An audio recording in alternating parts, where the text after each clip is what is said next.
Barakatah Yahweh, Bahashem Yahushai, Bahashem Rakha Kodash. Welcome to another live lesson. The name of this one is Random Thoughts, dated March 4th, 2023, the hopeful year of all the prophecies of Yahweh Bahashem Yahushai coming to pass. Just a couple of things, just been meditating on. I was just watching these brothers here in the Netherlands. I used to watch them a lot on Saturdays before camp, and every once in a while still catch the brothers get down, very good edifying videos. And it's funny because when I first clicked on the video, they were speaking about tights and how we collect tights and then we have it in the storehouse and we don't use it for to buy a new car every week and things of that nature, and we help brothers out that need it. And we do, but we also do use the money for bills, for if we need food, going to camp, get gas for camp, things of that nature, food during the time of the camp. If we need a coat, clothes or shoes, boots, or whatever the case may be. So we do use the money. So, but that's all, part of the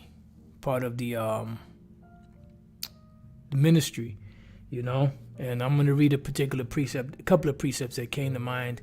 And I want to say something else too, Lord's will, concerning this whole hell thing, which, matter of fact, let me just get that out the way right now, because I have just one precept on that. And I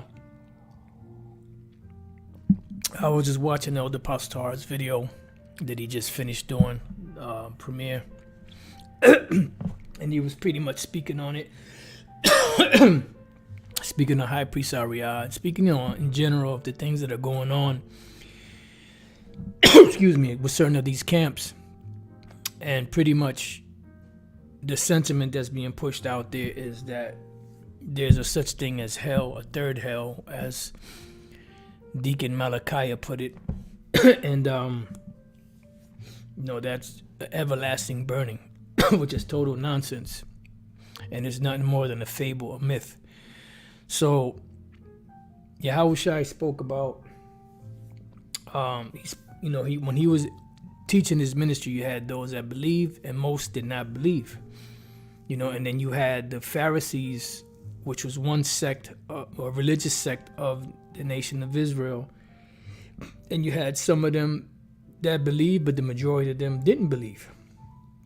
So according to these individuals, the majority of those Pharisees, which were wicked, would be destroyed and would be killed and would be burning in everlasting fire as they're teaching.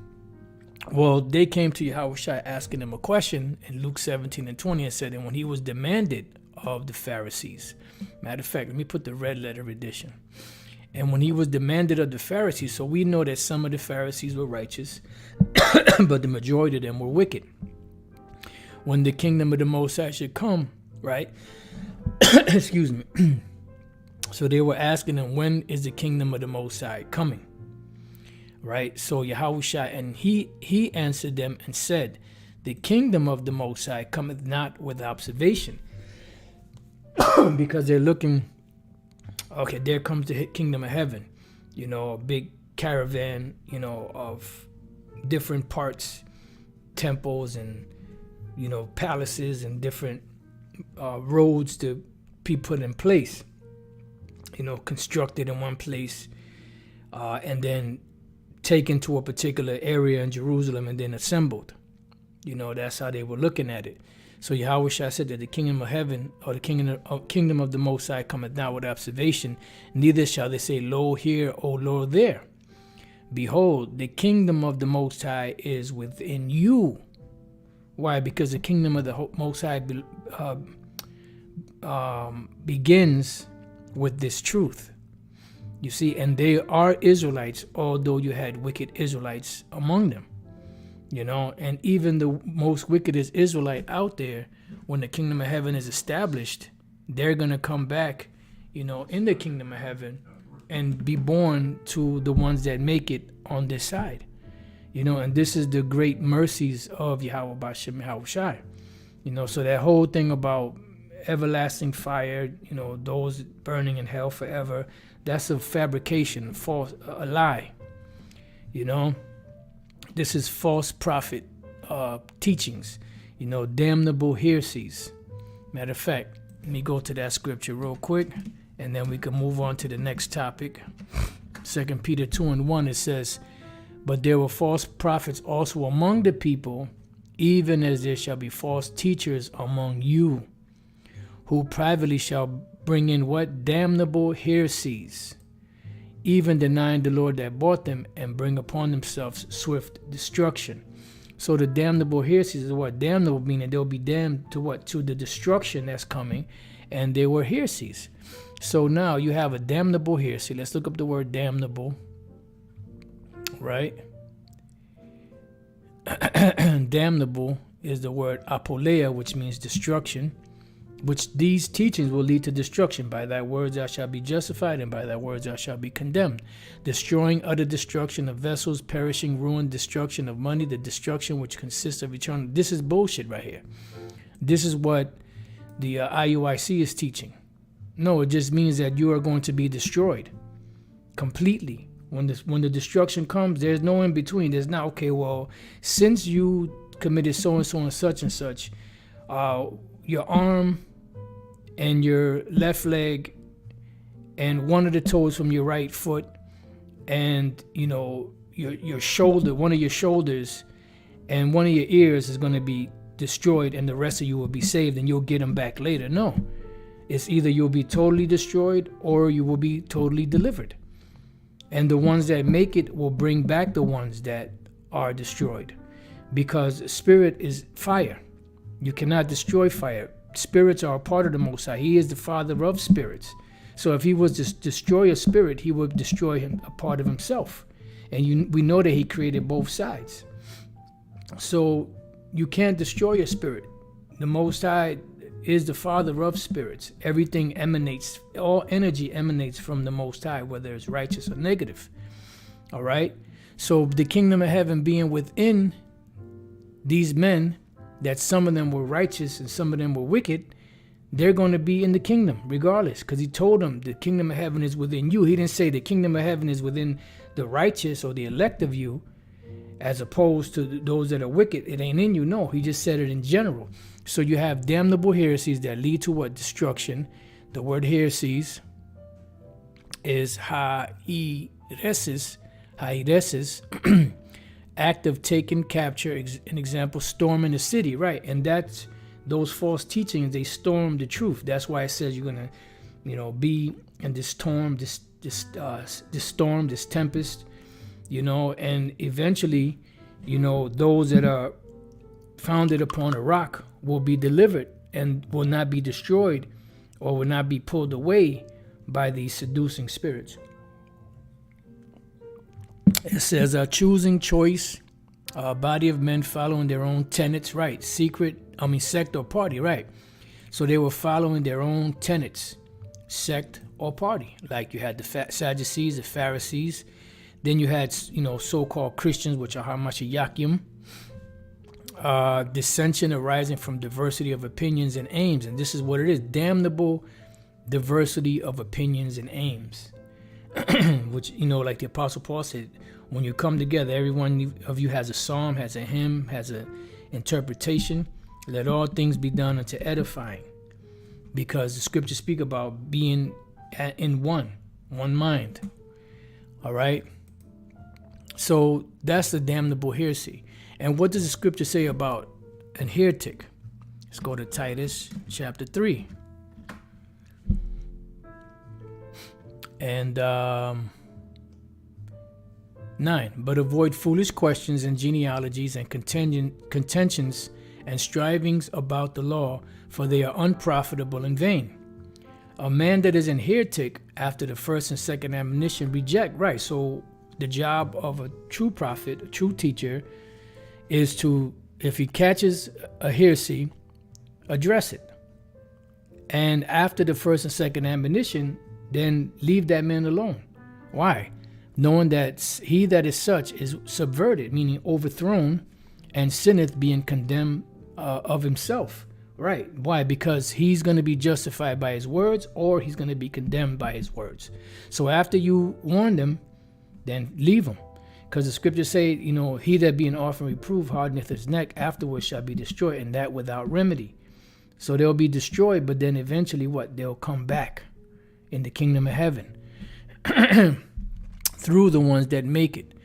All right. So now addressing the part about the tights, like I said, the brother said that, we don't use the tights to buy brand new cars every week or every month, which is true. We don't, and but we do use the money that comes in for bills, like I said, food. If we need food, a brother, is in a jam, he needs something, we, give him, what he needs, so on and so forth, so we do use the money because the scriptures say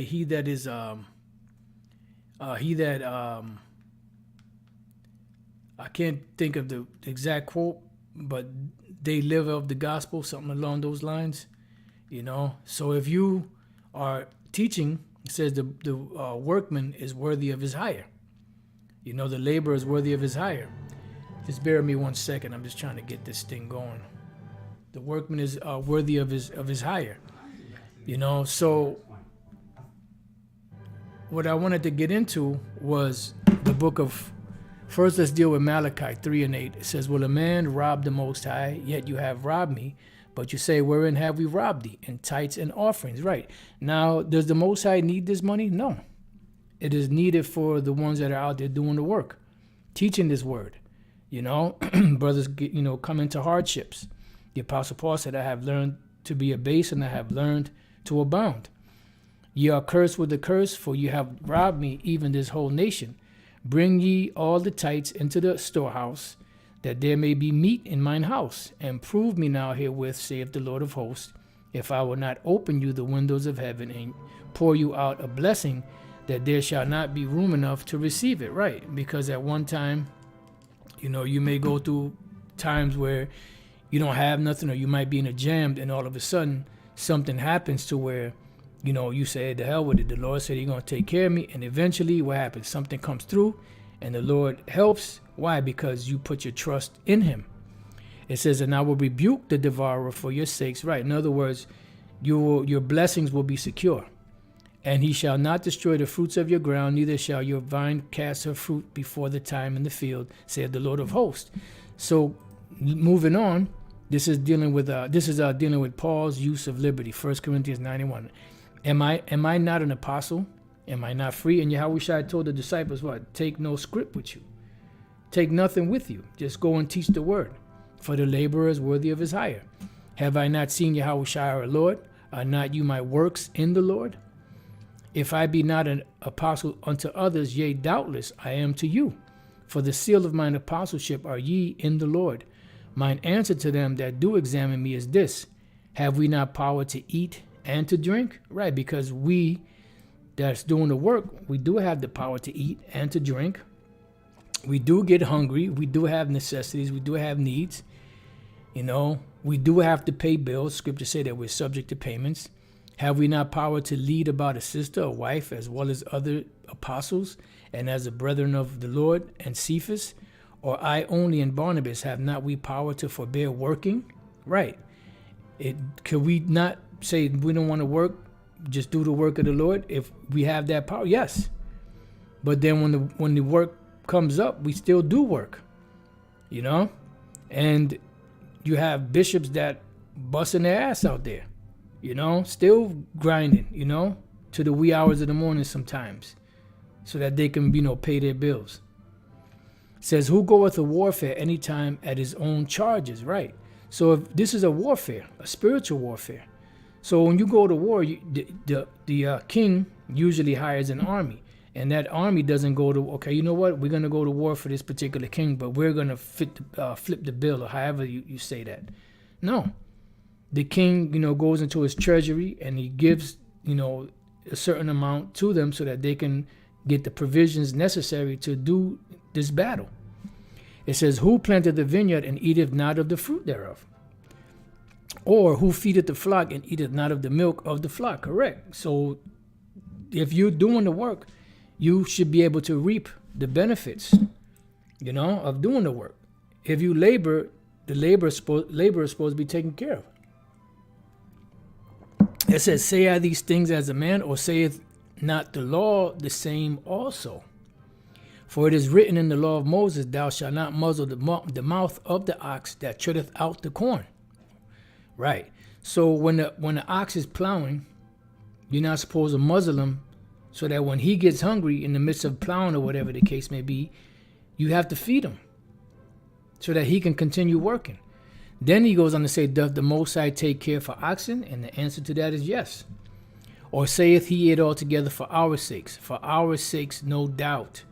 This is written, right, that he that ploweth should plow in hope, and that he that threshes in hope should be partaker of his hope. If we have sown unto you spiritual things, is it a great thing if we shall reap your carnal things? Right. So this is what the Apostle Paul is saying. The laborer is worthy of his hire. And that's pretty much the point. So I just wanted to, like I said, random thoughts. I just wanted to say that, because, we do have necessities and we do use the money. And the brother say, if we need a computer or a phone or something like that, yeah, accessories, to do the work, cameras or whatever the case may be, which now mostly phones, that are used. We don't really buy cameras anymore, although we do still have some cameras, from back in the days when we used to film with cameras. But now you have the phones that pretty much do everything a computer does, if a camera does, and all of that. So I just wanted to say a few words on that, so that you don't think that we don't use the money for anything. No, we have necessities. Brothers have necessities. So with that, I pray that you brothers and few sisters have been edified. To the next time I say, Shalom.